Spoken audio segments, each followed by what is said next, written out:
نستعينه ونستغفره ونؤمن به ونتوكل عليه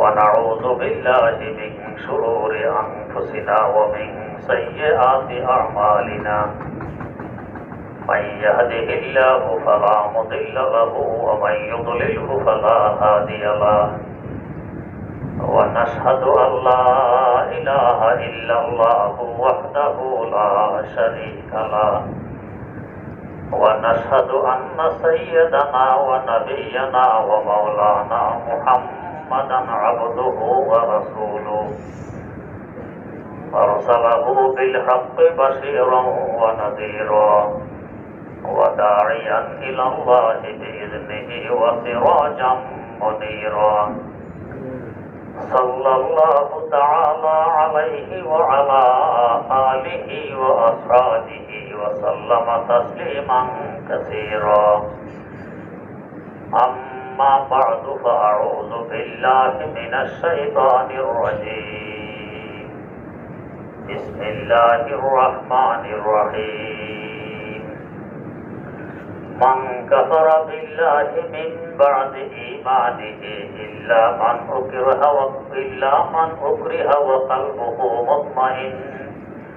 وقلبه مطمئن بالإيمان ولكن من شرح بالكفر صدرا فعليهم غضب من الله ولهم عذاب عظيم ذلك بأنهم استحبوا الحياة الدنيا على الآخرة وأن الله لا يهدي القوم الكافرين أولئك الذين طبع الله على قلوبهم وسمعهم وأبصارهم وأولئك هم الغافلون لا جرم أنهم في الآخرة هم الخاسرون ثم إن ربك للذين هاجروا من بعد ما فتنوا ثم جاهدوا وصبروا إن ربك من بعدها لغفور رحيم صدق الله مولانا العظيم সূরা নাহলের 106 নম্বর আয়াত থেকে তেলাওয়াত করা হয়েছে। তেলাওয়াতকৃত আয়াতগুলোতে বড়ই গুরুত্বপূর্ণ একটি বিধান উল্লেখ করা হয়েছে। সে বিধান হলো অনেক সময় মানুষ বাধ্য হয়ে অনেক কিছু করে ফেলে, স্ব ইচ্ছায় কিছু করা আর বাধ্য হয়ে কিছু করা এক নয়, ব্যবধান আছে। কোথায় বাধ্য হয়ে কিছু করলে কি হুকুম হয় আর কোন বাধ্যবাধকতার হুকুম ভিন্ন হয় এ সম্পর্কে আলোচনা আজকের পঠিত আয়াত। এই আয়াতের শানে নজুল হইল কয়েকজন সাহাবী, হযরত আম্মার, তার আব্বা হযরত ইয়াসির, তার আম্মা হযরত সুমাইয়া, হযরত বেলাল হাবশী, হযরত সুহাইব রুমি রাদিয়াল্লাহু তাআলা আনহু, এদেরকে কাফেররা বন্দী করে নির্যাতনের স্টিম রোলার চালানো হয়। এক কথা, নতুন ধর্ম ত্যাগ করে আমাদের বাপদাদার ধর্ম গ্রহণ করো। হযরত ইয়াসির আম্মারের আব্বা ঈমানে বড় মজবুত, যতই বলা হইল মানলেন না।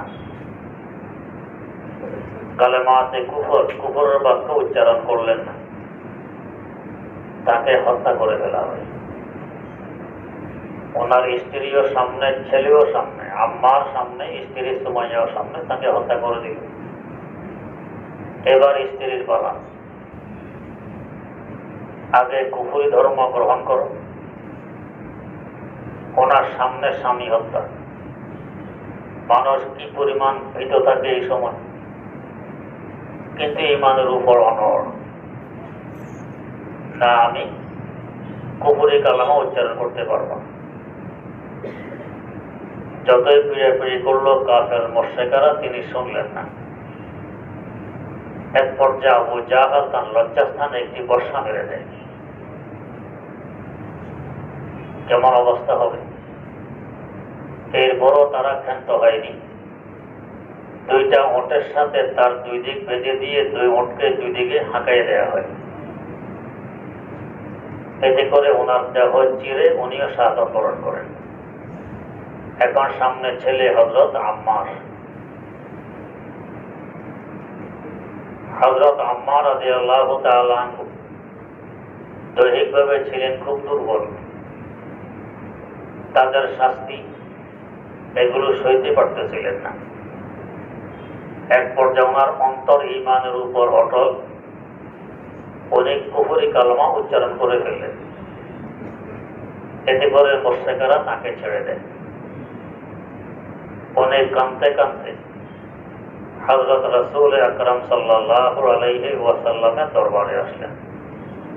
ভাবলেন আমি মনে হয় মুরতাদ হয়ে গেছি, যেহেতু কুফরি কালেমা উচ্চারণ করে ফেলেছি। পুরা ঘটনা শোনার পর রাসূল আকরাম সাল্লাল্লাহু আলাইহি ওয়াসাল্লাম তাকে জিজ্ঞেস করলেন, তুমি যে কুফরি কালেমা উচ্চারণ করেছো, তখন অন্তরের অবস্থা কেমন ছিল? বললেন, না হুজুর, আমার অন্তর ঈমানের উপরে মজবুত ছিল। অন্তরে ঈমান ছিল, মুখে আমি কুফরি কালেমা উচ্চারণ করেছি। রাসূলুল্লাহ সাল্লাল্লাহু আলাইহি ওয়াসাল্লাম বলেন, ঘবরানোর কোনো কারণ নেই। তুমি মুরতাদ হওনি, তোমার ঈমান বহাল আছে। আল্লাহ রাব্বুল আলামিন এই প্রেক্ষিতে আয়াত নাযিল করেন। হযরত বেলাল হাবশী রাদিয়াল্লাহু তাআলা আনহু জুলুম অত্যাচার সইলেন, কিন্তু কুফরি কালেমা উচ্চারণ করলেন না। বরং জুলুম যতই বাড়ে ততই তিনি আহাদ আহাদ আহাদ বলতে থাকেন, আমি এক আল্লাহর বিশ্বাসী, আমি এক আল্লাহর বিশ্বাসী, আমি এক আল্লাহর বিশ্বাসী। হযরত সুহাইব রুমী রাদিয়াল্লাহু তাআলা আনহু তিনিও অনড় রইলেন। এই দুজনকে হত্যা করা হলো না, কিন্তু শাস্তি দেওয়া হলো কল্পনার বাইরে। আল্লাহ পাক তাদেরকে হেফাজত করেছেন, ঈমানের উপর অটল রয়েছেন। আর এদিকে হযরত ইয়াসির এবং হযরত সুমাইয়া রাদিয়াল্লাহু আনহুমা, এই দুজন হলেন ইসলামের প্রথম শহীদ। আল্লাহ রাব্বুল আলামিন তাদের ভাগ্যে রেখেছেন প্রথম শাহাদাত বরণ করার ইসলামের জন্য। একজন পুরুষ, একজন নারী, ইসলামের প্রথম শহীদ এই স্বামী স্ত্রী। যাই হোক, এই ঘটনাকে সামনে রেখে আল্লাহ পাক আয়াত নাযিল করেন, মান কাফারা বিল্লাহি মিন বাদি ঈমানিহি ইল্লা মান উকরিহা ওয়া কলবুহু মুতমাইন্নুম বিল ঈমান ওয়ালাকিন মান শারাহা বিল কুফরি সাদরা ওয়া আলাইহিম গাযাবুম মিনাল্লাহি ওয়া লাহুম আযাবুন আযীম। যারা কুফরি করে, মৌখিক করুক কিংবা দৈহিক করুক, ইবাদতের নিয়ত করে কোন মাজারকে সেজদা দিলাম, কোন ফকিরকে সেজদা দিলাম, এটাও কুফরি। অথবা মুখে কুফরি কালেমা, কুফরি বাক্য উচ্চারণ করলাম, এটাও কুফরি। যারা এভাবে কুফরি করে এবং মন থেকেই কুফরি করে, মান শারাহা বিল কুফরি সাদরা, মন থেকেই কুফরি করে, আলাইহিম গাযাবুম মিনাল্লাহ, এদের উপরে আল্লাহর পক্ষ থেকে গজব, ওয়া লাহুম আযাবুন আযীম, গজব দুনিয়াতেও আখিরাতেও, পাশাপাশি আখিরাতে কঠিন শাস্তির ব্যবস্থা। তবে ইল্লা মান উকরিহা ওয়া কলবুহু মুতমাইন্নুম বিল ঈমান, যাদেরকে বাধ্য করা হয়েছে কিন্তু তার অন্তর ঈমানের উপরে অটল অনড়, অন্তরে কোনো প্রকারের কুফরি আসেনি, তাহলে এই হুকুমের আওতাভুক্ত হবে না। হযরত আম্মারকে লক্ষ্য করে এটা বলা হইল যে যদিও মৌখিকভাবে কুফরি কালামা উচ্চারণ করেছেন, কিন্তু অন্তর ছিল অনড় ইমানের উপরে, অটল। এতে কোনো সমস্যা হয়নি, তিনি ইমানের উপরেই আছেন, মুমিন আছেন, তিনি কাফের হননি। মান কাফারা বিল্লাহি মিন বাদি ঈমান। এখানে বোঝার বিষয় যে যদি আমি ধৈর্য ধারণ করে শাহাদাত বরণ করতে পারি, এটার ফজিলত অনেক বেশি। আর যদি ধৈর্য ধারণ না করতে পারি, কুফরি কালামা উচ্চারণ করে ফেলি, আমার ঈমান ঠিক থাকবে, কিন্তু শাহাদাতের ওই ফজিলতটা আমি পাবো না। এটা হলো নিজের ব্যাপারে। আর যদি এমন ঘটনা সামনে আসে যে কুফরি কালামা উচ্চারণ করলে আমিও বাঁচবো, সাথে অনেককে বাঁচাইতে পারবো, এখন কুফরি কালামা উচ্চারণ করে সকলকে বাঁচাই দেওয়ার বিধান, এখন বাঁচাই দাও। খ্রিস্টানদের হাতে কিছু সাহাবী বন্দী হয়, এদেরকে নিয়ে গেছে সরাসরি খ্রিস্টান বাদশার সামনে। বাদশাহ এদের আমির যিনি, তাকে ডাকলেন, বুঝাইলেন ঈমানের উপর তিনি অনড়। খ্রিস্টান বাদশার কথা মানলেন না, শুনলেন না। শুয়োরের গোশত এনে দেয়া হয় তাকে খাওয়ার জন্য। ইসলামী শরীয়তের দৃষ্টিতে এটা হারাম। উনি খেলেন না, চেষ্টা করা হইল, দেখে যে খাবে না। একটি কামরায় বন্দি করা হইল, খাবার দাবার বন্ধ। ক্ষুধার তাড়না যখন টিকতে পারবে না, তখন খেয়ে ফেলবে। পাশে শুয়োরে গোশত রাখা, আর উনি বন্দি। একদিন, 2 দিন, 3 দিন যাচ্ছে, কিন্তু ওরা বারবার এসে দেখে উনি শুয়োরে গোশত ভক্ষণ করতেছেন না। ক্ষুধা সহ্য করতেছেন, কিন্তু শুয়োরে গোশত ভক্ষণ করতেছেন না। বাঁচলেন কিভাবে? বাঁচলেন ওয়াজিকরুকা লিল মুশতাকি খায়রু শারাবি, ওয়াজিকরুকা লিল মুশতাকি খায়রু শারাবি, ওয়া কুল্লু শারাবিন দুনাহু কাসারাবি, ওয়া কুল্লু শারাবিন দুনাহু কাসারাবি। আমার আল্লাহর স্মরণ, আমার আল্লাহর ইয়াদ, আমার আল্লাহর জিকির, এটাই হলো তাদের খাওয়া দাওয়া। উনি খাচ্ছেন না। এরা বারবার এসে দেখে, কয়েকদিন অতিবাহিত হয়ে গেল, দেখে যে না, উনি গোশত খাননি। আবার বের করে বাদশার সামনে নেওয়া হল। বাদশা দেখলো শাস্তি যতই দেয়া হচ্ছে সে অনড়। এবার লোক দেখাইতে আরম্ভ করলো যে তুমি তোমার নতুন ধর্ম ইসলাম ত্যাগ করে আমাদের ধর্ম যদি গ্রহণ করো, আমার মেয়ে তোমাকে বিয়ে দিয়ে দেব। মেয়ে দিয়ে দেওয়া মানে বাদশারা বর্তমানে এ হবে রাজ্যের মালিক। বাদশা কত বড় অফার, এটা গ্রহণ করলেন না। যখন করলেন না, তখন বাদশা তার সামনে একটা কয়েদিকে এনে গরম উত্তপ্ত তেলের মধ্যে ঢেলে দিয়ে হত্যা করে ফেলে। বললো, একে যেভাবে হত্যা করা হয়েছে, আমার কথা না মানলে তোমাকে এভাবে হত্যা করা হবে। কেমন ভয়াবহ অবস্থার সামনে, গরম উথলিত তেল টকবক টকবক করছে, তার সামনে একজন কয়েদিকে তেলে ঢেলে দিয়ে হত্যা করা হয়েছে, কিন্তু উনি এখনো অনড়। তেলে ঢেলে দিলে দিবে, কুফরি কালমা উচ্চারণ করতে পারবো না। বাদশা দেখলো এ তো অনড়, কিন্তু একে যদি এখন তেলে ঢেলে দিয়ে এইভাবে হত্যা করা হয়, মুসলমানদের ব্যাপারে অন্তরে কিন্তু ভয় থাকে। কারণ যে বাতিল, তার অন্তর সবসময় দুর্বল থাকে, হককে সে ভয় পায়। বাতিল তুফানের মতো জোরে সোরে আসে, আবার নিমিষে শেষ হয়ে যায়, বাতিল টিকে না। মনে হয় যেন তখন বাতিলের দাপটে হক আর টিকবে না, নিচ্ছিন্ন হয়ে যাবে। কিন্তু হক কখনো নিচ্ছিন্ন হয় না, এক সময় আবার জয় হকেরই হয়। এটাই দুনিয়ার নিয়ম, আল্লাহ রাব্বুল আলামিনের আদত। এই ভয়াবহ অবস্থা তার সামনে, কিন্তু তিনি এখনো কুফরি কলমা উচ্চারণ করতেছেন না, খ্রিস্ট ধর্ম গ্রহণ করতেছেন না। এখন বাদশা চাইলে তাকে গরম তেলে ঢেলে দিয়ে হত্যা করতে পারে, কিন্তু ভয়, সংবাদ মুসলমানদের কাছে পৌঁছলে কিন্তু অবস্থা বেগতিক হবে, তখন হয়তো সামাল দেয়া আমার পক্ষে সম্ভব হবে না। এখন লজ্জাও তো ডাকতে হয়। তাই শেষ সময় বললো, এক কাজ করো, আমার কপালে একটা চুমো দাও, তাই তোমাকে ছেড়ে দিব। উনি জিজ্ঞেস করলেন, চুমো দিলে কি শুধু আমাকে একা ছাড়বে, আমার সাথে আরো যত মুসলমান ভাই বন্দী আছেন সবাইকে ছাড়বেন। সবাইকে ছাড়বো, তাহলে দেন চুমু দিই। উনি চুমু দিয়ে সব সাথীদেরকে ছড়াইয়ে আসতেছেন মদিনার দিকে। ফারুক আজম ওমর রাদিয়াল্লাহু তাআলা আনহুর খেলাফতের জমানা। সংবাদ পেয়ে তিনি মদিনাবাসীকে সাথে নিয়ে ইস্তেকবালের জন্য এগিয়ে গেলেন শহর ছেড়ে। ওনাকে পেয়ে ফারুক আজম ওমর রাদিয়াল্লাহু আনহু তার কপালে চুমু খেলেন এবং বললেন, সকালে তার কপালে চুমু দাও, যে চুমুর বিনিময়ে আমাদের কতগুলো মুসলমান ভাইকে উদ্ধার করে নিয়ে এসেছে। এটা তার বিচক্ষণতার পরিচয়। তো নিজের ব্যাপার যদি হয় তাহলে তো শহীদ হওয়া উত্তম, কিন্তু অন্যদেরকেও যদি বাঁচাইতে পারি তাহলে এখন কালেমাতে কুফর উচ্চারণ করি, বেদরনের চুমু খাই, এটা এখন উত্তম।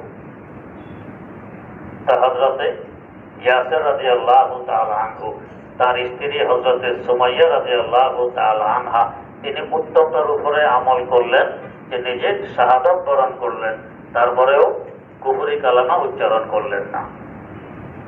এটা উত্তম কাজের উপরে আমল করলেন।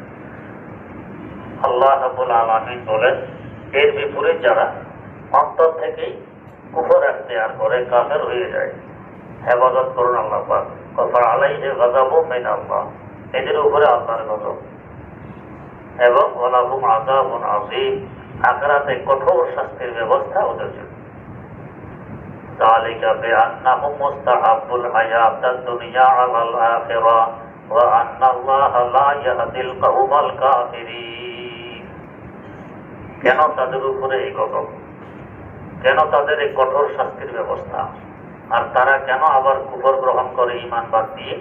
কারণ হলো বিআন্নাহুম মুস্তাহাব্বুল হায়াতাদ দুনিয়া আলাল আখিরাহ, এরা আখিরাতের উপরে দুনিয়াকে অধিক ভালোবাসে, আখিরাতের তুলনায় দুনিয়াকে অধিক ভালোবাসে, দুনিয়াকে অগ্রাধিকার দেয়, যার কারণে তাদের এই দশা।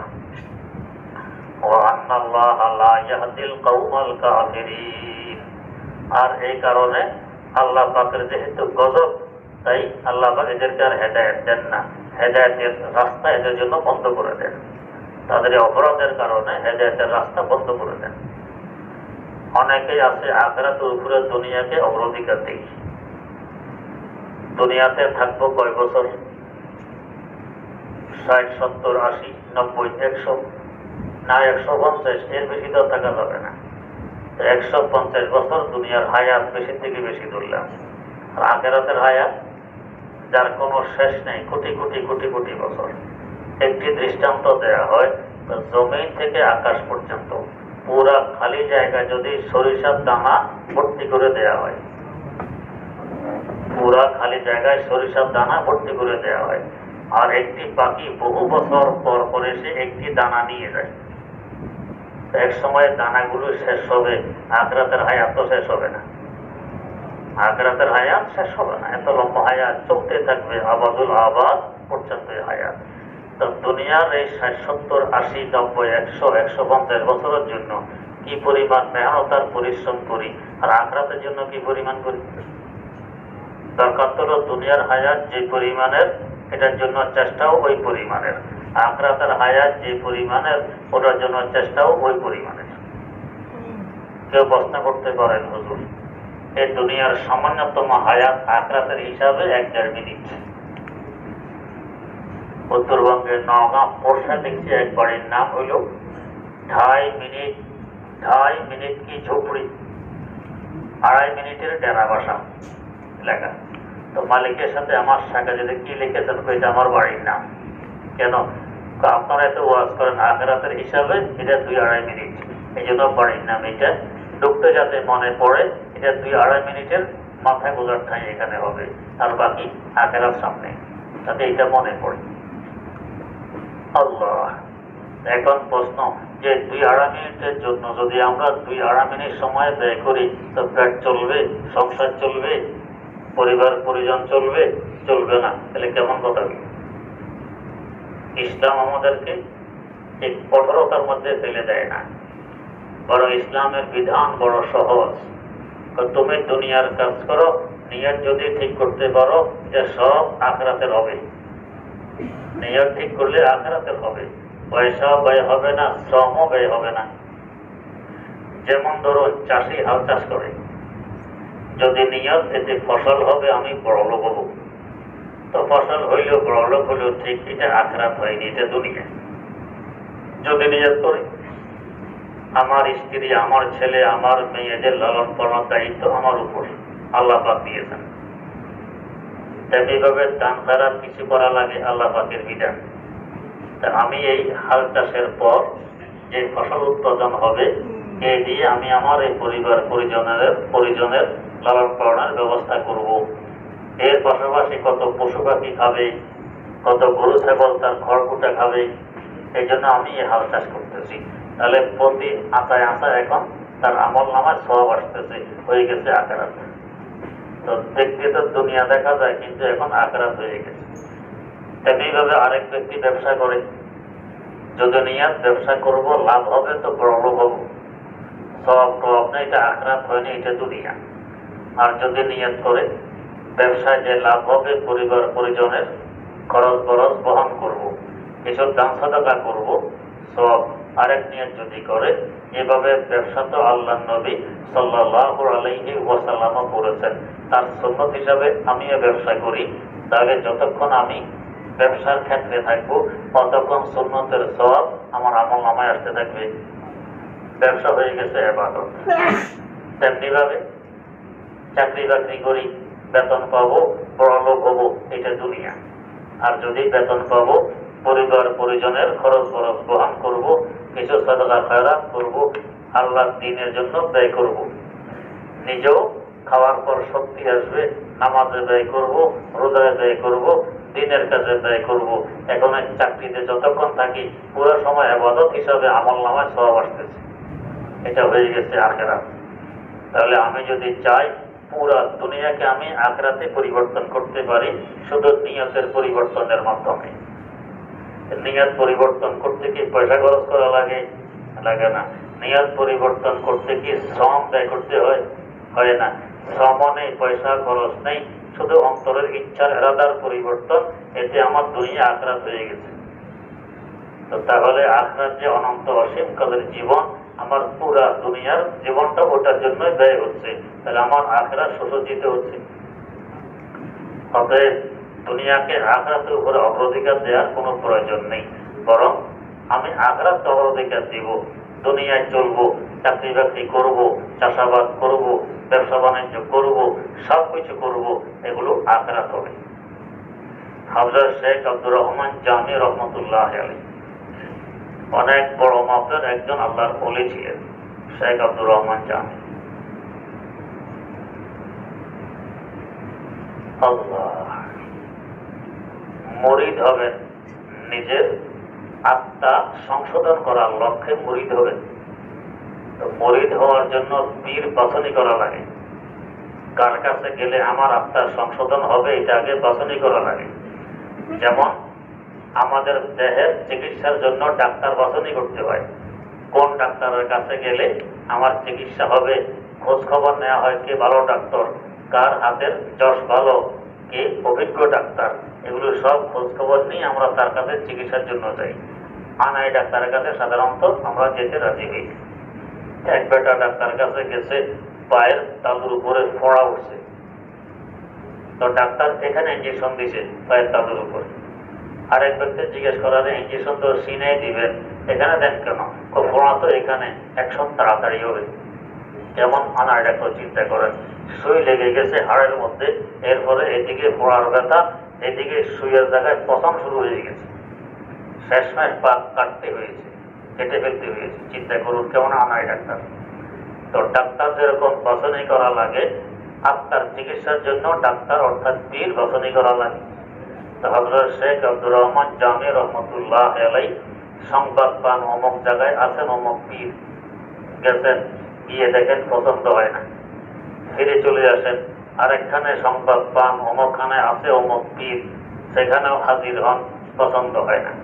ঘুরতে ঘুরতে ঘুরতে ঘুরতে শেষমেশ সংবাদ পাইলেন অনেক দূর দরাজ এলাকায় এক আল্লাহর ওলি বসবাস করেন, নাম হযরত খাজা ওবায়দুল্লাহ আহরাজ রাহিমাহুল্লাহ তাআলা। সফর করে ওইখানে পৌঁছলেন। ওনার ওইখানে গিয়ে দেখেন, আল্লাহু আকবার, অডেল সম্পদের মালিক, অডেল সম্পদের মালিক। মনটা খারাপ হয়ে গেল, মনে মনে একটা পংক্তি ঠিক করলেন, কি না বরদাস্তাকে দুনিয়া দোষতে দারাত। এত বড় ধনী সম্পদশালী আল্লাহ ওয়ালা হয় কি করে? মনটা খারাপ, সফরটা বেকারে গেল। যেহেতু অনেক দূর থেকে সফর করে এসেছেন, তাই ছিলেন পরিশ্রান্ত, ক্লান্ত। ওনার এই মসজিদে বিশ্রামের জন্য শুয়ে পড়ছেন, ঘুম এসে গেছে। আমার আল্লাহর কিছু বান্দা আছেন, এদেরকে বলা হয় মুআফফাক মিনাল্লাহ, আল্লাহ পাকের পক্ষ থেকে তৌফিক প্রাপ্ত। আল্লাহ পাকের পক্ষ থেকে তৌফিক প্রাপ্ত। আল্লাহ পাক হাত ধরে ধরে রেখে সঠিক রাস্তার উপরে অটল রাখেন, গোমরা হইতে দেন না, পথভ্রষ্ট হইতে দেন না, পদস্খলন করতে দেন না। হযরত শায়েখ জামিও তাদের অন্যতম। শুয়ে পড়ছেন তো ঘুম এসে গেছে, এত ক্লান্ত। ঘুমন্ত অবস্থায় স্বপ্নে দেখতেছেন কিয়ামত কায়েম হয়ে গেছে। যেমন ভয়াবহ অবস্থা। 50,000 বছর অপেক্ষার পর আল্লাহ পাক বিচার আসন গ্রহণ করলেন। বিচার কার্য আরম্ভ হয়েছে, মানুষ হিসাব দিতেছে। ওনার সিরিয়াল এসে গেছে। উনি হিসাব দিতে গিয়ে দেখেন মাত্র 1 পয়সার নেকির ঘাটতির কারণে নেকির পাল্লা হালকা, বদির পাল্লা ভারী হয়ে গেছে। হায় হায় হায়, কতই কাকুতি মিনতি করলেন, আল্লাহ পাক বললেন না, এখানের আইন আইন, এক চুল নড়বে না, এক চুল নড়বে না। এখন কি উপায়? অনেক কাকুতি মিনতির পর আল্লাহ পাক একটু সুযোগ দিলেন, যাও যদি কারো কাছে 1 পয়সার নেকি পাও, নেকির পাল্লায় দিতে পারো, নেকির পাল্লা ভারী হবে, তবে জান্নাত পাবে। এর আগে জান্নাতের আশা করলে লাভ হবে না। মনে মনে খুশি, 1 পয়সার নেকি তো যার কাছে গেলেই তো পাওয়া যাবে।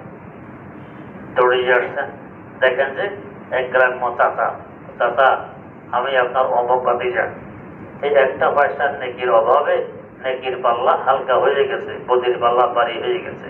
চাচা এই 1টি নেকি যদি আমাকে দেন, তাহলে আপনার এই ভাতিজা জান্নাতের মালিক হইতে পারে। চাচা চোখ রাঙ্গা করে কে আমার ভাতিজার পরিচয় নিয়ে আসো, সরো এখান থেকে, তোমাকে আমি চিনি না। সরাই দিলেন। ছুটে আসলেন ভাইয়ের কাছে, ভাইকে বললেন, ভাই আমি আপনার ভাই আব্দুর রহমান জামি, 1 পয়সার নেকির অভাবে জাহান্নামের আগুনে জ্বলবো, আপনি কিভাবে সহ্য করবেন? আমাকে 1টা পয়সার নেকি দেন, আমি জান্নাতের মালিক হইতে পারি। ভাই দাঁত কিড়মে মেরে, সরকে আমার ভাইয়ের পরিচয় নিয়ে এসেছ, আমার কোনো ভাইটাই নেই, সরো এখান থেকে। নিরাশ। গেলেন আব্বার কাছে, গিয়ে আব্বাকে বলেন, আব্বা আমি আপনার ছেলে আব্দুর রহমান জামি, কত কোরবানি আমার জন্য পেশ করেছেন, কত ত্যাগ স্বীকার করেছেন, কত শ্রম আমার পিছনে ব্যয় করেছেন। আব্বা এই 1 পয়সার নেকির অভাবে আপনার আদরের দুলাল জাহান্নামের আগুনে জ্বলবে। আব্বা 1টা পয়সার নেকি দেন, তাহলে আপনার আদরের দুলাল জান্নাতের মালিক হইতে পারে। আব্বা গোসা করে বললেন, সরো এখান থেকে, ছেলের পরিচয় নিয়ে এসেছো, আমি তোমাকে চিনি না। হাসর মাঠে কে কারে চিনবে? শেষ আশ্রয়স্থল মা। মা থেকে বড় আশ্রয়স্থল আর কেউ আছে? আর কেউ নেই। দুনিয়াতে সবচেয়ে বড় আশ্রয় জায়গা হইল মা। মা হলো একটি দোয়ার ভান্ডার। সন্তান যতই নাফরমানি করুক, সন্তান যতই অবাধ্য থাকুক, সন্তান মাকে যতই কষ্ট দেয়, কিন্তু দোয়া এই মাই করে। এই পরিমাণ দোয়া অন্য কেউ করবে না যে পরিমাণ দোয়া মা করে। সন্তান বুঝুক আর না বুঝুক, মা থেকে শুভাকাঙ্ক্ষী হিতাকাঙ্ক্ষী সন্তানের জন্য দুনিয়াতে আরেকজন নেই। বাকি সব স্বার্থের পিছনে দৌড়ে, মা নিঃশর্তভাবে সন্তানের পিছনে দৌড়ে। মায়ের কোনো স্বার্থ নেই, নিঃশর্তভাবে। যতই কষ্ট হোক মা সহ্য করে, কিন্তু সন্তানের কষ্ট মা সইতে পারে না। মায়ের কাছে এসে, মা আমি আপনার আদরের দুলাল আব্দুর রহমান জানি, মা কত কষ্ট আমার জন্য করেছেন, কত কোরবানি আমার জন্য পেশ করেছেন। মা আপনার সে আদরের দুলাল 1 পয়সার নেকির অভাবে জাহান্নামের আগুনে জ্বলবে, মা আপনি কি সইতে পারবেন? দুনিয়া থাকা অবস্থায় সামান্যতম আমার কষ্ট আপনার সহ্য হতো না, কিভাবে উদ্ধার করা যায় ঝাঁপিয়ে পড়তেন। মা এই জাহান্নামের আগুন থেকে বাঁচতে হলে 1 পয়সার নেকি লাগবে, মা 1 পয়সার নেকি আমাকে দেন, আপনার আদরের দুলাল জান্নাতের মালিক হইতে পারে। সবচেয়ে বড় আশা তো এখানে। কিন্তু হাসর মাঠের অবস্থা, হাদি বাঙ্গাল আল্লামা জৌনপুরি রহমতুল্লাহ আলাই, কারামত আলী জৌনপুরি রহমতুল্লাহ আলাই লেখেন মিফতাহুল জান্নাহ নামক কিতাবে, আদম সে তা ঈসা নবী নফসি পুকারে ওয়াসবি, आदम से ता ईसा नबी नफ्सी पुकारे वहाँ सभी, बोले वहाँ एक उम्मती अहमद नबी साहिब हशम, बोले वहाँ एक उम्मती अहमद नबी साहिब हशम। হযরত আদম আলাইহিস সালাম থেকে নিয়ে আমাদের নবী পর্যন্ত এই ১৬ লক্ষ পয়গম্বর সকলেই তখন বিকম্পিত থাকবেন। হায় আমার কি অবস্থা হবে। आदम से ता ईसा नबी नफ्सी पुकारे वासबी, हजरत आदम আলাইহিস সালাম থেকে নিয়ে ঈসা আলাইহিস সালাম পর্যন্ত সবাই নফসি নফসি ডাক, কিন্তু बोले वहाँ एक उम्मती अहमद नबी साहिब हशम, बोले वहाँ एक उम्मती अहमद नबी साहिब हशम। কুরবান জগতে আমাদের নবীর উপরে একমাত্র তিনি উম্মতের চিন্তায় চিন্তিত থাকবেন, কিভাবে উম্মতকে জান্নাতি বানানো যায়। তো সেখানে মা আর আব্বা কিসের কাজে লাগবে? মাও চোখ রাঙ্গা করে সরাই দিলেন, কে আমার সন্তানের পরিচয় দিয়ে এসেছো, সরো এখান থেকে, আমি তোমাকে চিনি না। নিরাশ হয়ে গেলেন, হায় এখন কি হবে। শেষ আশ্রয়স্থল, বুক ভরা আশা নিয়ে আসলাম, নিরাশ হয়ে গেলাম, এখন আর কি হবে। জাহান্নাম ছাড়া আর মনে হয় কোনো গতি নেই। এর মধ্যে হঠাৎ একটি আওয়াজ আসলো, ইয়া আব্দুর রহমান, ও আব্দুর রহমান দাঁড়াও। যেদিক থেকে আওয়াজ আসলো ওদিকে তাকাইলেন, তাকাই দেখেন হযরত খাজা ওবায়দুল্লাহ আহরা রহমতুল্লাহ আলাইহির চেহারা মোবারক দেখা যায়। তিনি ডাক দিলেন, এসে বললেন, ব্যাপার কি, চিন্তিত কেন, চেহারা মলিন কেন, এত ব্যস্ত কেন? ভাবলেন যেখানে পিতা মাতা কাজে লাগেনি, এই অচেনা লোকটা কি কাজে লাগবে। এসেছিলেন তো মুরিদ হইতে, এখনো সাক্ষাৎ করেননি, যেহেতু মন খারাপ। এত বড় ধনী অঢেল সম্পদের মালিক এবার আল্লাহওয়ালা হয় কি করে? পরিচয় দিলে লাভ কি, অপরিচিত লোক। আপনার কাছে বললে কি লাভ, কেন চিন্তিত? না বলুন কেন চিন্তিত। শেষ সময় বললেন, হুজুর হিসাব দিতে গিয়ে 1 পয়সার নেকির অভাবে আমার নেকির পাল্লা হালকা, বদির পাল্লা ভারী হয়ে যায়। যতই কাকতি মিনতি করলাম আল্লাহ পাক কিছুই শুনলেন না। যে জগতের আইন এক চুল নড়বে না। শেষ মাস আমাকে একটু সুযোগ দিলেন, 1 পয়সার নেকি যদি কোথাও থেকে এনে দিতে পারি, নেকির পাল্লা ভারী হয়, তবে জান্নাত পাবো, এছাড়া জান্নাতের আশা করা যায় না। হুজুর প্রতিবেশীর কাছে গেলাম, বিতাড়িত হলাম। অন্তরঙ্গ বন্ধুর কাছে গেলাম, আমাকে চিনল না। ভাইয়ের কাছে গেলাম, চিনল না। আব্বার কাছে গেলাম, চিনল না। শেষ আশ্রয়স্থল মায়ের কাছে গিয়ে ধর্ণা দিলাম, মাও তাড়িয়ে দিলেন, মাও চিনলেন না। হাসর মাঠের অবস্থাটা কেমন ভয়াবহ হবে চিন্তা করুন, যেখানে মাও চিনবে না। সকলেই নিজের অবস্থা নিয়ে পেরেশান আর অস্থির, হায় আমার অবস্থা কি হবে। বলা একবার জলোচ্ছ্বাস হয়েছিল বলা, আমরা তখন ছোট, তো শুনেছি পানি বাড়তেছে দ্রুত। ছোট দুধের শিশু কোলে নিয়ে দাঁড়াইছে আব্বা। পানি কোমর পর্যন্ত হয়ে গেছে, শিশুকে বুকে নিল। পানি আরো বেড়ে গেছে, কাঁধে তুলল। এরপরে আরো বাড়ছে, এবার আর কোনো গতি নেই। শেষে শিশুকে পায়ে নিচে দিয়ে তার উপরে দাঁড়াইয়া নিজকে বাঁচানোর চেষ্টা করল। কি অবস্থা হয়, নিজকে বাঁচানোর চেষ্টা। হাসর মাঠের অবস্থা তো এমন। এই ঘটনা শোনার পর হযরত ওবায়দুল্লাহ আহরা রহমতুল্লাহ আলাইহি 1 পয়সার নেকি বের করে কয়ে নাও, নিয়ে নেকির পাল্লায় তুলে দাও। বলতো কেমন আনন্দ। এবং দৌড়িয়ে গিয়ে 1 পয়সার নেকির পাল্লায় তুলে দিলেন। নেকির পাল্লা ভারী হয়ে বদির পাল্লা হালকা হয়ে যায়, জান্নাতের ফয়সালার সিদ্ধান্ত হয়ে যায়। কি আনন্দ, কি খুশি। এতক্ষণ কি আতঙ্ক, কি অবস্থা ছিল ভয়াবহ, আর এখন কি আনন্দ, কি খুশি। এর মধ্যেই চোখ খুলে গেছে, ঘুম ভেঙে গেছে। থরথর করে কাঁপতেছেন আর দেখতেছেন অদূরে হযরত খাজা ওবায়দুল্লাহ আহরা রহমতুল্লাহ আলাইহি বসা।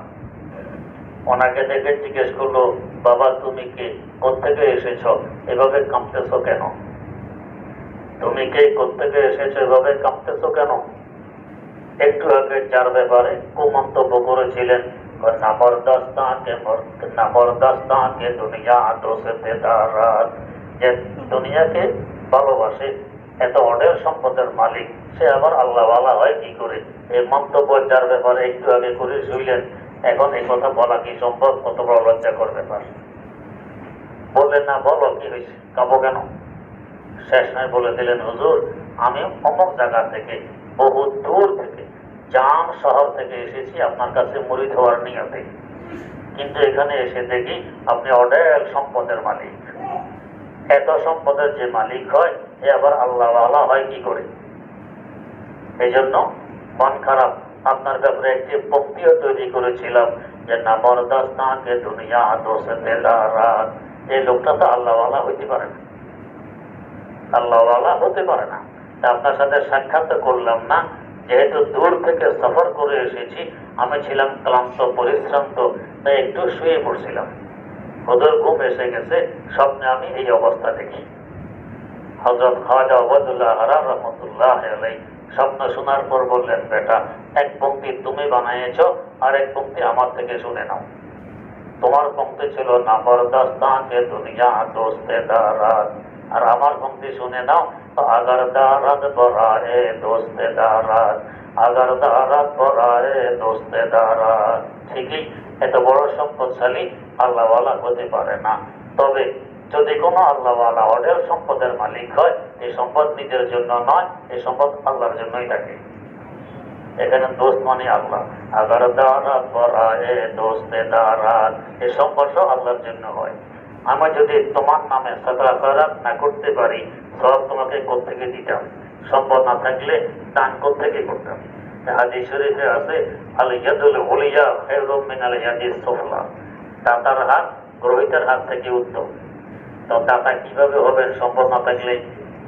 তাই সম্পদ কামানো এটা নিন্দনীয় নয়, এটা প্রশংসনীয় ব্যাপার যদি নিয়ত ঠিক থাকে। আমাদের মাযহাবের ইমাম এই দুনিয়ার কোটি কোটি মানুষ যারা অনুসরণ করে আসছে, বর্তমান বিশ্ব প্রায় 120 কোটি মুসলমান যারা অনুসরণ করে, ইমাম আজম আবু হানিফা রাহিমাহুল্লাহ, তার কাপড়ের ব্যবসা ছিল, কাপড়ের। তার ব্যবসায় কোটি মিশরে ছিল, বাগদাদে ছিল, সিরিয়ায় ছিল, গোটা ইসলামী দুনিয়া তার ব্যবসায়ী কোটি ছিল। ব্যবসার জন্য লোক পাঠাইতেন, শরীয়ত সম্মতভাবে ব্যবসা, অঢেল সম্পদ আসতো। আসতো কি করতেন? ঈদের আগে পুরো এলাকায় কে কে গরিব তার কাছে লিস্টি থাকতো, লিস্টি ঈদের আগে, এবং কে কত বড়, তার দেহের মাপ কি, সব তার কাছে থাকতো। ওই হিসাবে প্রত্যেকের জামা নিজের ব্যবসায়িক কাপড় থেকে উচ্চমানের কাপড়, সর্বোচ্চ মানের যে কাপড়, এই কাপড় দিয়ে জামা তৈরি করে সকলের ঘরে ঘরে পাঠিয়ে দিতেন ঈদের আগে। এলাকার গরিবেরা আরো খুশি, অন্যদের জামা কাপড়ের তুলনায় আমাদের জামা কাপড় আরো দামি। দেনকে ইমাম আজম আবু হানিফা রাহিমাহুল্লাহ, এবং অঢেল সম্পদ বিলাইতেন, মানুষকে অঢেল সম্পদ বিলাইতেন। এক ব্যক্তি ঋণ নিয়েছে, যে তারিখে পরিশোধ করবে, তারিখ এসে গেছে, পরিশোধ করে। এখন লোকটা তো একটু ওনাকে দেখলে লজ্জা পায়, উনি এদিকে যাচ্ছেন, লোকটা এদিক থেকে আসতেছে। যখন লোকটা দেখে ওদিক থেকে আবু হানিফা আসতেছে, আস্তে রাস্তা কেটে অন্যদিকে চলে যেত, সামনে আসে না। একদিন লোকটা অন্যদিকে রাস্তা কেটে চলে যাচ্ছে, হুজুর পিছন দিয়ে দৌড় দিলেন, ধরার জন্য জামা টাকা দাও না, দৌড়ে গিয়ে ধরলেন, ধরে বলেন, ভাই ঠিক আছে টাকা দেওয়া না, তাই বলে কি আচার আচরণ দেখা সাক্ষাৎ বন্ধ করে দিবে? টাকা না দিলে না দাও, দেখা সাক্ষাৎ ঠিক থাকবে, যাও তোমার সব ঋণ আমি ক্ষমা করে দিলাম। তারপরে পালানোর তো দরকার নেই, দেখা সাক্ষাৎ হোক, সালাম কালাম হোক, এটাই তো ভালো। এইভাবে সম্পদ আছে, কিন্তু আল্লাহর জন্য সম্পদ, প্রবলক হওয়ার জন্য নয়, ইজ্জত সম্মানের জন্য নয়, আল্লাহর জন্য। আর যারা নিজের জন্য করে, প্রবলক হওয়ার জন্য করে, ইজ্জত সম্মানের জন্য করে, তাদের ব্যাপারে আল্লাহ রাব্বুল আলামিন এ কথা বলতেছেন, بأنهم استحبوا الحياة الدنيا على الآخرة وأن الله لا يهدي القوم الكافرين। যারা এই কুফর একটা করে চলে, সঠিক রাস্তার উপরে আসে না, এরা আখিরাত থেকে দুনিয়াকে অগ্রাধিকার দেয়, দুনিয়াকে বেশি ভালোবাসে, এই জন্য এই দশা। তো দুনিয়া কামানো এটা নিন্দনীয় নয়, শরীয়ত মোতাবেক কামাইলে এটা সওয়াবের কাজ, আল্লাহর রাস্তায় ব্যয় করব, দেহে শক্তি আসবে, এটাও শক্তিটা আল্লাহর রাস্তায় ব্যয় করব। কথায় কথা আসে, একটু বলি। অনেকে বলে হুজুররাও দান করে না, অনেকে কি বলে হুজুরও দান করে না, কিন্তু এখন দেখবেন এই যে ত্রাণের অবস্থা সবচেয়ে বেশি এগিয়ে গেছে কারা? যারা দেখেন হুজুরে এগিয়ে গেছে, সব কি আপনাদের থেকে নিয়ে আলহামদুলিল্লাহ নিজেরাও দেয়, দিয়ে এগিয়ে গেছে।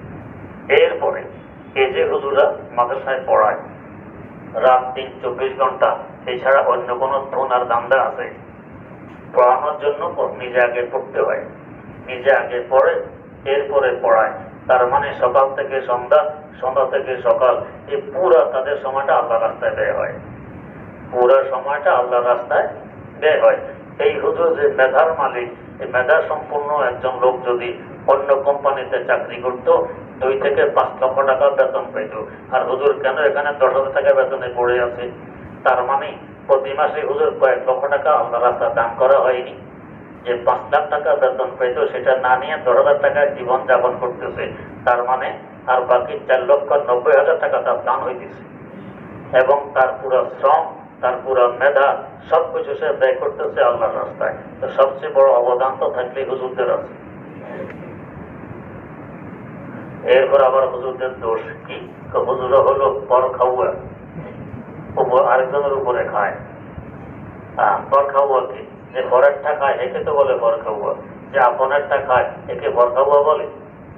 আপনি যদি আপনার ছেলেরটা খান, আপনাকে পর খাওয়া বলবে? ছেলে আপন না পর? আপন। তো ছেলেরটা খাইলে আপনি কি পর খাওয়া না আপন খাওয়া? আপন খাওয়া।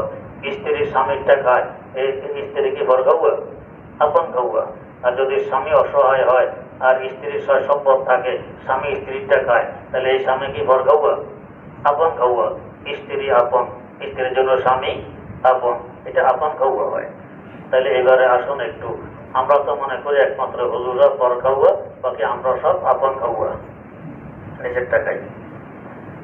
আচ্ছা বলেন তো, আমাদের মধ্যে কেউ আছে ইঞ্জিনিয়ার, মানুষের বিল্ডিং ড্রয়িং করে দেয়? আচ্ছা, এই মুফতে দেয় না ফিস নেয়? ফিস নেয়। এই ফিস যে আপনি ইঞ্জিনিয়ারকে দিতেছেন মনের খুশিতে না বাধ্য হইয়া? বাধ্য হইয়া। তাই তো ইঞ্জিনিয়ার দাবি করে 5 লাখ টাকা দিতে হবে ফিস। স্যার একটু কমান, কমা সময় অনেক কম হবে না। ফিসটা দিয়ে একবার টাকা কাগজের মধ্যে একটা নকশা ম্যাপ করে দিল, এর মধ্যে 5টা লক্ষ টাকা নিয়ে গেল, পরে টাকা। তার মানে মনের আনন্দে দেননি, পর ভেবে দিয়েছেন। এটা খাইয়ে ইঞ্জিনিয়ার চলে। ইঞ্জিনিয়ার পর খাবো না আপন খাবো? পর খাবো। আচ্ছা, আরেক শ্রেণী আছে ডাক্তার। এই ডাক্তার রোগীর ভিজিট দিয়ে তো খায় নাকি? রোগীর ভিজিট কি খুশি হইয়া দেয় না মনের কষ্টে? মনের কষ্টে। অপারেশন হবে, পেট কাটবে, অপারেশনের বিল কত? বেশি নয়, 60,000 টাকা দিলে চলবে। ডাক্তার শব্দ 10,000 কমান না? না না, কম নেই, কম নাই, কমাইলো না। এরপরও যদি কমায় তো বিল আসলে আছে 60,000, এটা বানাইছে 1 লাখ, পরে 40,000 কমাই দিলাম, আসলে মোটেও কমায়নি, আসলে মোটেও কমায়নি। বিলটা দিয়ে কয় কি একবারে কষাই একটু ফ্যাট কাটা 60,000 টাকা নিয়ে গেল কষাই। তো খুশি হয়ে দিচ্ছেন না? বাধ্য হইয়া, বাধ্য হয়ে বেজার হইয়া দিচ্ছেন। তাহলে আপন ভাইবা দিচ্ছেন না বর ভাইবা? আপন ভাই যদি ভাবতেন ওদের ডাক্তার সাহেব 60,000 চাইছেন, নেন 70,000 দিলাম, জীবনে দিচ্ছেন নি কেউ বেশি? দেন নাই। ইঞ্জিনিয়ারকে যদি খুশি হয়ে দিতেন, বললেন ইঞ্জিনিয়ার সাহেব 5 লাখ টাকা চাইছেন, এই নেন 10 লাখ টাকা দিয়ে দিলাম, তাহলে তো আপন হইতো? দেন নাই তো। তো পর ভেবে দিচ্ছেন, এটা খাইয়া ডাক্তার বাসে। তো ডাক্তার আপন খাওয়া না পর খাওয়া? পর খাওয়া। যারা সরকারি চাকরিজীবী এরা মনে মনে খুশি, আমরা তো নিজের টাকাই। সরকার যে আপনাদেরকে বেতন দেয়, বাপের ঘর থেকে এনে দেয়, কোথেকে দেয়? আপনার আমার ট্যাক্স, ব্যাট, আয়কর, শিক্ষা কর, হ্যাঁ, এই সমস্ত কর সব নিয়ে তারপরে বেতন দেয়। এই যে ট্যাক্স দিতেছেন, কর দিতেছেন, খুশি হইয়া না বাধ্য হইয়া মনের কষ্টে? তাই তো ঘুষমুষ দিয়েও কর কমানোর চেষ্টা। এরপরও জালেম সরকার এই পরিমাণ ট্যাক্স ধরছে, আমাদের আর কিছু হয়নি। তাহলে পর ভেবে টাকাটা সরকারকে দিচ্ছেন, এখান থেকে সরকার চাকরিজীবীকে বেতন দেয়। তো তাহলে আপন খাওয়া না পর খাওয়া? পর খাওয়া। এবার আসেন হুজুরদের কাছে, হুজুরা কি আপনাদের পকেট থেকে জোরপূর্বক পয়সা বের করে নিয়ে খায়, না নিজেরা খুশি হয়ে হুজুরকে হাদিয়া দেন? বড় হাদিস শরীফে আছে সবচেয়ে উত্তম রিজিক হলো হাদিয়া। সবচেয়ে উত্তম রিজিক কি? হাদিয়া। যা মহব্বতের মাধ্যমে দেওয়া হয়, মহব্বতের কারণে হাদিয়া দেওয়া হয়। হুজুর কি চাইছে যে আমাকে 1000 টাকা দেন? চাই নাই তো, পকেটে হাদিয়া তো দেয় নাই, আপনি খুশি করে তাকে দিয়েছেন। আপন ভেবে না পর ভেবে? আপন ভেবে। তেমনি ভেবে হুজুরকে দাওয়াত দেওয়ার জন্য পেছনে পেছনে ঘোরেন কিনা? হুজুর বললো আমি দাওয়াত খাই না, সময় নাই। হুজুর একটু পদতুলি দিয়ে যাবেন, পদতুলি দিয়ে যাবেন না, হুজুর আসতে হবে, ঘরটা একটু বাড়াইয়া যাবেন, জোরপূর্বক হুজুরকে দাওয়াত দিবেন। তাহলে আপন ভেবে না দুশ্মন ভেবে? আপন ভেবে। এইটা খাইয়ে হুজুর বাঁচতেছে, হুজুর পর খাওয়া না আপন খাওয়া? আপন খাওয়া। তাহলে এখন তো দেখা যায় দুনিয়াতে যদি আপন খাওয়া কোন সম্প্রদায় থাকে, আছে একমাত্র ওলামায়ে কেরাম, হুজুরা আপন খাওয়া, বাকি সব পর খাওয়া। এটা না বুঝার কারণে দোষ হুজুরদের উপরে, হুজুরা হলো পর খাওয়া। আমাদের পাবনা হেমায়তপুর 2 মন্ত্রী গেছেন, বাংলাদেশের স্বাস্থ্যমন্ত্রী আর বিদেশের আরেক দেশের স্বাস্থ্যমন্ত্রী পরিদর্শনে গেছেন। তো সেখানে ঢুকার পরে প্রথমে আদা কাবলের সাথে সাক্ষাৎ। আদা কাবল জিজ্ঞেস করে আপনারা কোথেকে আসছেন, পরিচয় কি? আমাদের মন্ত্রী সাহেব উত্তর দিলেন আমি বাংলাদেশের স্বাস্থ্যমন্ত্রী, উনি অমুক দেশের স্বাস্থ্যমন্ত্রী। পরিচয় শোনার পরে আদা কাবল বেচারা কয় এখানে নতুন নতুন আসলে কত দাবি দেওয়া শোনা যায়, 2 দিন থাকলে ঠিক হয়ে যায়, আপনারা ঠিক হয়ে যাবেন। তার মানে এক দৃষ্টিতে আরো 2 পাগলের আমদানি হয়েছে। তো পাগল মনে করে সব পাগল, একমাত্র ভালোকে আমি। আমাদের সিলেট বাড়ি এক ব্যক্তি পাগল হয়ে গেছিল, বাংলা কারণ থেকে বেরিয়ে আমার কাছে এসেছে দোয়ার জন্য। এসে বলে হুজুর যে কষ্ট এরা আমাকে ওখানে দিয়েছে, শুধু আমি দেখি ভালো আছি, অন্য কেউ হলে পাগল হয়ে যেত, অন্য কেউ হলে পাগল হয়ে যেত। এভাবে একমাত্র আমি ভালো, আর বাকি সব পাগলের জাত। তা আমরা যারা পর খাওয়া মনে করি আমরা আপন খাওয়া, হুজুরা পর খাওয়া। বাস্তবে কিন্তু হুজুরা আপন খাওয়া, বাকি সব পর খাওয়া। আল্লাহ রাব্বুল আলামিন সহি বোঝার তৌফিক দান করুন।